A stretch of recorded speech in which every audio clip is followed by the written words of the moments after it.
3. Halo guys, welcome back with me di Kalau Kadewa Channel yang membahas tentang seputar dunia investasi untuk anak muda. Teman-teman, apa kabarnya nih? Semoga sehat semua ya. Nah, hari ini saya ingin membahas tentang seputar fenomena saham yang lagi hot-hotnya ini diperbincangkan banyak orang yang sudah 2 hari IPO ini, yaitu Gotoh. Dan saya ucapkan selamat buat Gotoh karena di hari pertama Gotoh itu mencapai total transaksinya sekitar 21% dari total transaksi bursa efek. Wah, hebat sekali ya. Nah, tetapi di video ini kita akan bahas yang lain tentang Gotoh. Saya pengen ngomongin tentang 4 orang hebat yang ada di belakang Gotoh, yaitu orang-orang yang menjadi direktur muda dengan umur 30-an. Dia sudah menjadi jajaran direksi di Gotoh. Nah, siapa saja mereka kita akan bahas satu persatu ya.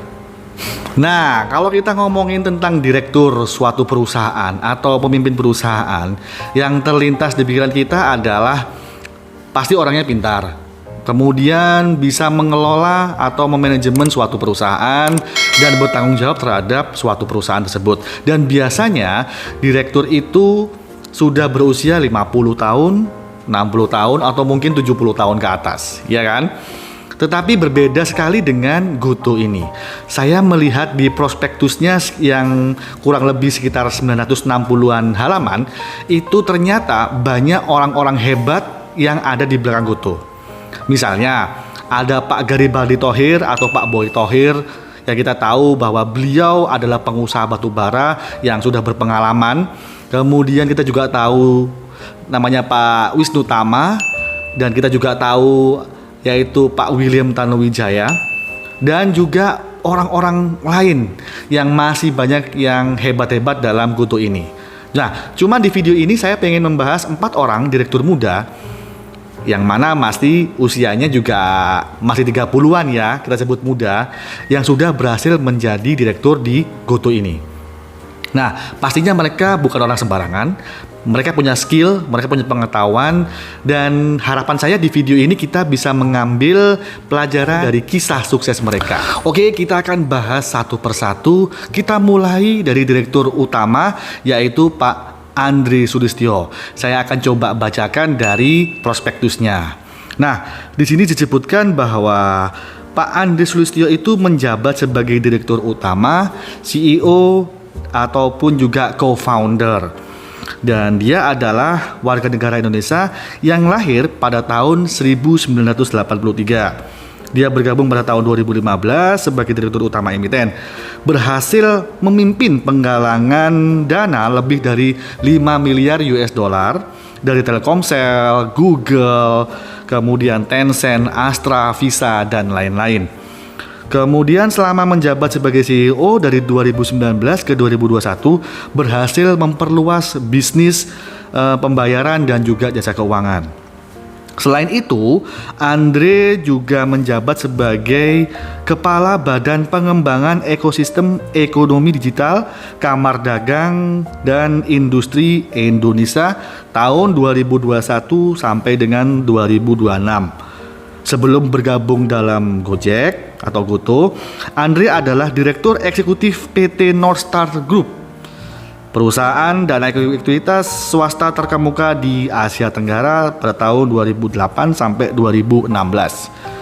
Sebelumnya dia juga pernah menjabat sebagai Head of Corporate Finance di perusahaan kontraktor pertambangan batu bara yang ada di Indonesia, yaitu PT Delta Dunia Makmur dengan kode emiten DOIT.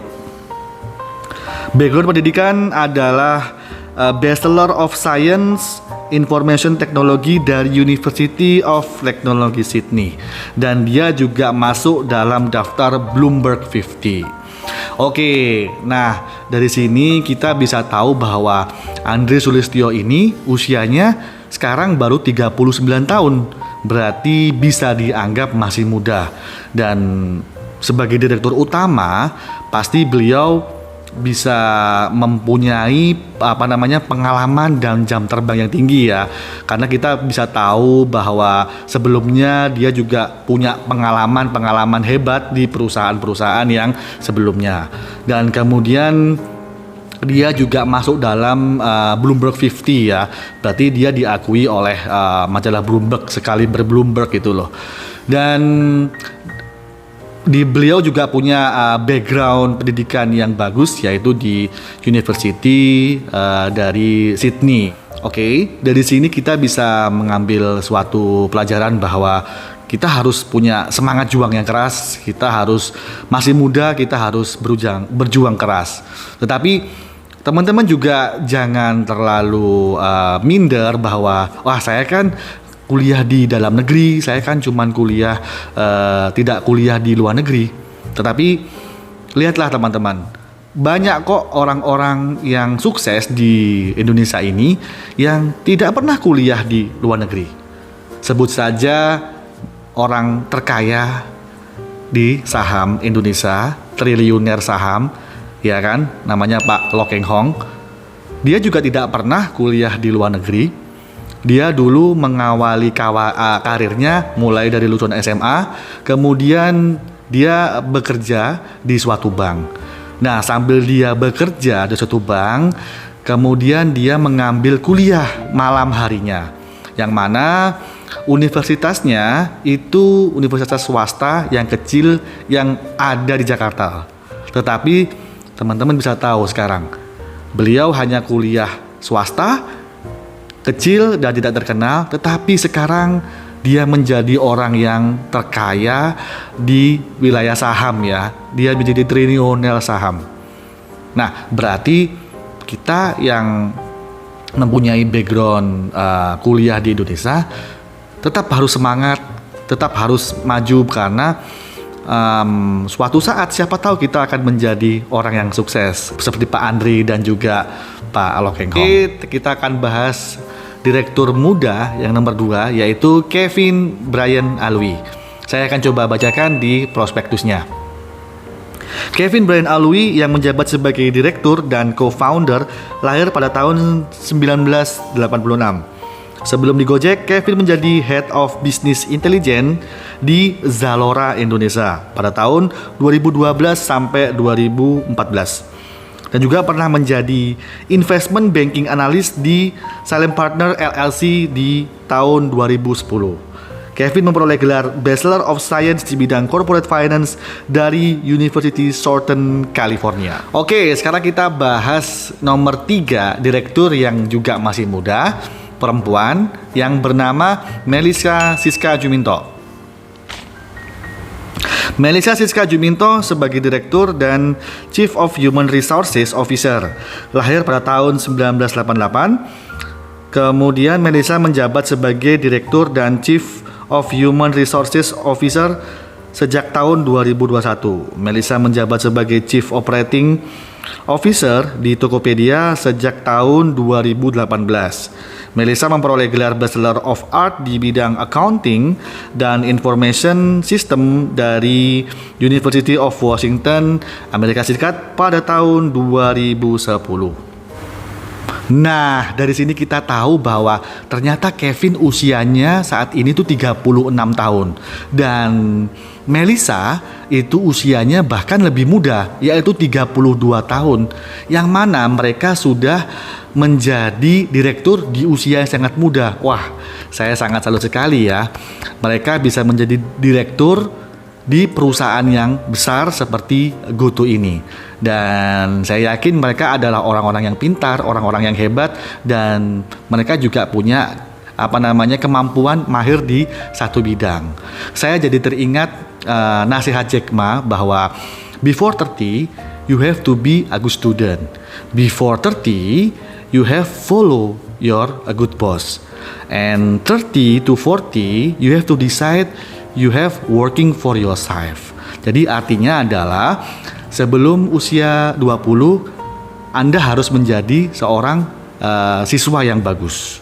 Kemudian sebelum usia 30, buat teman-teman yang baru kerja, kalian harus ikut mengikuti bos yang bagus juga. Kemudian di usia 30 dan 40, nah ini yang sangat penting, bahwa kalian harus menguasai di satu bidang. Misalnya Anda suka di bidang entrepreneur, jadilah mahir di bidang entrepreneur. Atau kalian suka di pekerjaan di bidang misalnya akuntan, jadilah Anda sebagai akuntan yang profesional, akuntan yang mahir. Jadi intinya jadilah spesialis bukan generalis. Oke, yang terakhir masih ada juga direktur muda perempuan yang bernama Catherine Hendra Sucahyo. Catherine Hendra Sucahyo sebagai direktur dan Head of Food and Indonesian Sales and Operation lahir pada tahun 1983. Sekarang berusia 39 tahun. Dia diangkat sebagai direktur sejak tahun 2021. Sebagai Head of Food and Indonesian Sales Operation, dia bertanggung jawab atas bisnis pesan antar makanan untuk perusahaan dan juga mengatur keseluruhan strategi GoFood. Di bawah kepemimpinannya saat ini GoFood berkembang pesat sebagai perusahaan layanan antar makanan di Asia Tenggara. Pada tahun 2019, dia diundang PBB untuk berbicara tentang bagaimana perusahaan memberdayakan pengusaha perempuan dan dinobatkan sebagai Under 40 The Indonesia Vanguard 2020, yaitu tokoh muda yang membantu Indonesia menjadi agen perubahan dan pertumbuhan untuk masa depan. Oke, tadi kita sudah bahas 4 direktur muda GoTo yang mana mereka semua adalah orang-orang hebat dan orang-orang sukses. Nah, kita sebagai generasi muda harus bisa mencontoh dan mengambil pelajaran dari kisah sukses mereka. Mungkin saya bisa memberikan saran, yaitu yang pertama, kita harus sukses dan kaya. Seperti yang Bill Gates bilang bahwa if we born poor, it's not your mistake. But if we die poor, it is your mistake. Jadi kita mumpung masih muda, kita harus sukses dan kaya. Saya yakin pasti bisa. Memang untuk menjadi sukses dan kaya itu butuh perjuangan, butuh biaya, butuh tekad yang kuat juga. Dan seperti yang Pak Dahlan Iskan pernah juga sampaikan bahwa orang hebat itu tidak dilahirkan melalui kenyamanan, kesenangan, tapi mereka dibentuk oleh kesukaran, tantangan, dan juga air mata. Jadi intinya adalah kita mumpung masih muda, kita harus bekerja segiat mungkin. Siapa tahu nanti 10 tahun dari sekarang Anda bisa menjadi orang sukses atau bahkan Anda menjadi seorang direktur hebat di suatu perusahaan. Saran saya yang kedua adalah be the best version of you. Jadilah versi yang terbaik dari dirimu. Kalau misalkan Anda saat ini adalah seorang pekerja, jadilah seorang pekerja yang terbaik. Kalau Anda saat ini adalah seorang pengusaha, jadilah pengusaha yang terbaik. Jadi apapun pekerjaan kalian saat ini, jadilah versi terbaik dari kalian. Nah, tadi kita sudah membahas 4 orang direktur muda yang sudah sukses. Nah, harapan saya sebagai generasi muda, kita bisa mencontoh kisah sukses dari mereka. Coba praktekkan dan lakukan secara teratur. Siapa tahu Anda menjadi the next direktur muda di perusahaan. Kalau kalian suka dengan video ini, silahkan klik like and subscribe-nya. Dan kita ketemu di video yang lain. Thanks for watching and see ya.